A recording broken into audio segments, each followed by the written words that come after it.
Hello friends, welcome back to my new course ultimate goal setting formula. Friends, छठा steps है ecology.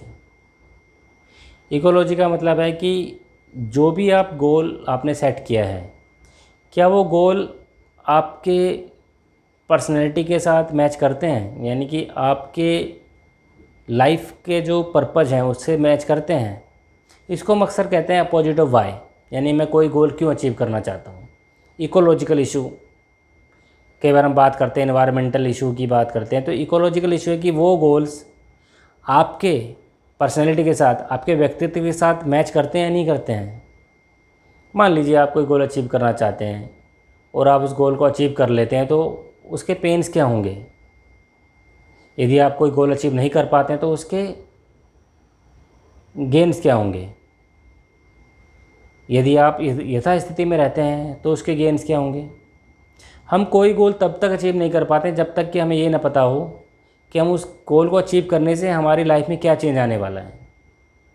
कई बार हम बहुत शैलो लेवल पे सोचते हैं कि हाँ मैं ये कर लूँगा तो ऐसा होगा वैसा होगा। नहीं, यदि आपको लगता है कि आप सफल होना चाहते हैं, आप अगर किसी कंपनी में जॉब करते हैं, आप तरक्की करना चाहते हैं, तो यदि आप वो प्राप्त कर लेते हैं तो आपको पता होना चाहिए आपके पेन्स, यानी कि हो सकता है आपको ज़्यादा मेहनत करनी पड़े, आपको 8 घंटे से ज़्यादा मेहनत करनी पड़े, आपको ज़्यादा फोकस लगाना पड़े, हो सकता है आपको ज़्यादा ट्रैवलिंग करनी पड़े।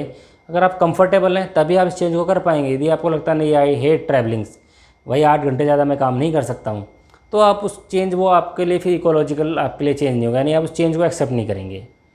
गेन्स क्या है भाई? गेन्स है मैं इससे 8 घंटे की जॉब करता हूँ, अपना जाता हूँ, अपना आ जाता हूँ, ज़्यादा सरदर्दी नहीं है मेरे ऊपर, जो काम मिलता कर लेता हूँ, नहीं मिलता तो कोई काम समझ नहीं आता मना कर देता हूँ, लाइफ आराम से गुजर रही है, संडे सैटरडे ऑफ रहता है। तो ये आपको गेन्स है प्रेजेंट के। और लेकिन यदि आप सोचें कि आप कुछ भी चेंज नहीं करते हैं तो क्या पेंस हो सकते हैं भविष्य में। हो सकता है आपके साथी, आपके कोलीग्स तरक्की कर जाएं, प्रमोट हो जाएं, और वो एक स्टेज पे आके ज़्यादा कंफर्टेबल हो जाएं, आप वहीं स्ट्रगल कर रहे हों। तो इसलिए इकोलॉजिकल इशू को रिजॉल्व करना बहुत ज़्यादा ज़रूरी है। कई बार हम इसलिए भी आगे नहीं बढ़ पाते हैं क्योंकि हम समझ ही नहीं पाते हैं कि जो कुछ हम चेंज करना चाहते हैं उस चेंज के लिए हम कितने तैयार हैं। यदि आप जो भी चेंज लाना चाहते हो, अगर आप उसके लिए तैयार नहीं हो, तो इसका मतलब है कि आप कभी भी चेंज को एक्सेप्ट नहीं करोगे। अब मान लीजिए आप कहते हैं भाई मैं अमीर बनना चाहता हूँ, लेकिन मैं गलत तरीके से अमीर बनना चाहता हूँ, तो आप क्या करेंगे? चोरी करेंगे, मान लीजिए बेईमानी करेंगे। तो आपको पता होना चाहिए यदि मैं चोरी कर रहा हूँ, बेईमानी कर रहा हूँ, यदि मैं पकड़ा गया तो क्या क्या हो सकते हैं कंसिक्वेंसेस। मेरे समाज में बेइज्जती हो सकती है, मुझे जेल भी जाना पड़ सकता है। और लेकिन यदि आप कहते हो कि नहीं, मैं अगर इन चीज़ों के लिए तैयार नहीं हूँ, तो आप कभी भी उस काम को नहीं करेंगे, क्योंकि आपको पता है उसके कंसिक्वेंसेस क्या हैं। यानी कि आपको पता है उसके क्या क्या पेन्स है चेंज के, लेकिन आपको ये पता है कि हाँ उसके गेन्स क्या हैं। आप जल्दी अमीर बन सकते हो, लेकिन पेन्स आपको ज़्यादा हैं। कहने का मतलब है जब भी हम बदलाव चाहते हैं अपने जीवन में, हम बदलाव तभी ला सकते हैं अपने जीवन में जब हमें ये पता होगा कि हमारे इस बदलाव से हमें क्या फ़ायदे होने वाले हैं और क्या नुकसान होने वाले हैं। यदि हमारे नुकसान की संख्या कम है और फ़ायदे की संख्या ज़्यादा है, तो निश्चित रूप से हम फ़ायदे वाला काम ही करेंगे, क्योंकि हर व्यक्ति फ़ायदा ही चाहता है। उसी प्रकार से यदि आपको लगता है कि नहीं, मेरे को 1-2 फ़ायदे हैं लेकिन नुकसान मेरे ज़्यादा हैं, तो निश्चित रूप से आप उस काम को नहीं करेंगे।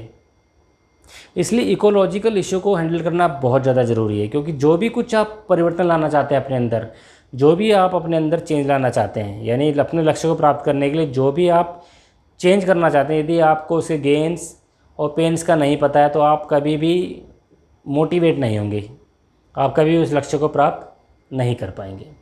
इसलिए बहुत ज़्यादा ज़रूरी है कि आपको ये पता होना चाहिए कि जो मैं बदलाव लाना चाहता हूँ, जो इस लक्ष्य की प्राप्ति के लिए मैं इतना प्रयास कर रहा हूँ, संघर्ष कर रहा हूँ, एफर्ट्स कर रहा हूँ, उस लक्ष्य को यदि मैं प्राप्त कर लेता हूँ तो मुझे क्या क्या गेन्स हो सकते हैं, और यदि उस लक्ष्य को प्राप्त नहीं कर पाता हूँ तो मुझे क्या क्या पेन्स हो सकते हैं।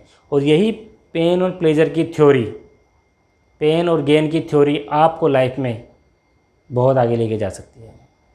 क्योंकि आमतौर पे व्यक्ति या तो किसी न किसी पेन को अवॉइड करने के लिए लाइफ में आगे बढ़ेगा, मेहनत करेगा, या फिर किसी न किसी गेन को प्राप्त करने के लिए मेहनत करेगा। यदि आप कहते हो कि अगर तुम मेहनत नहीं करोगे और ऐसे ही रहोगे तो हो सकता है कि तुम 5 साल 10 साल बाद भी इसी स्थिति में रहोगे। समय बढ़ चुका होगा, लोग बढ़ चुके होंगे और आप वहीं के वहीं होंगे, तो आप अपने आप को बहुत ज़्यादा डिप्रेशन में पाओगे। क्यों? क्योंकि आप बहुत पीछे रह गए और लोगों के मुकाबले में। लेकिन यदि आपको ये बताया जाता है कि हाँ, अगर आप मेहनत करोगे, तरक्की करोगे, तो आप बड़ी पोस्ट पे जा सकते हो, अधिक पैसा कमा सकते हो, अपनी कंफर्टेबल लाइफ जी सकते हो। जब आपकी फैमिली ग्रो करेगी तो आप उनको एक अच्छा फ्यूचर दे सकते हो, तो आप उस हिसाब से काम करोगे। कहने का मतलब है कि या तो आप किसी न किसी पेन को अवॉइड करने के लिए मेहनत करोगे, या फिर आप किसी प्लेजर को अचीव करने के लिए मेहनत करोगे। इसलिए बहुत ज़्यादा ज़रूरी है कि आप अपने इकोलॉजिकल सिस्टम पे काम करें। आप देखें, जो आप परिवर्तन करना चाहते हैं, जो आपने लक्ष्य आपने निर्धारित किया है, उस लक्ष्य को यदि मैं प्राप्त कर लेता हूँ तो मुझे क्या क्या पेन्स अवॉइड कर पाऊँगा मैं, और क्या क्या गेन्स मुझे मिल सकते हैं। Thank you.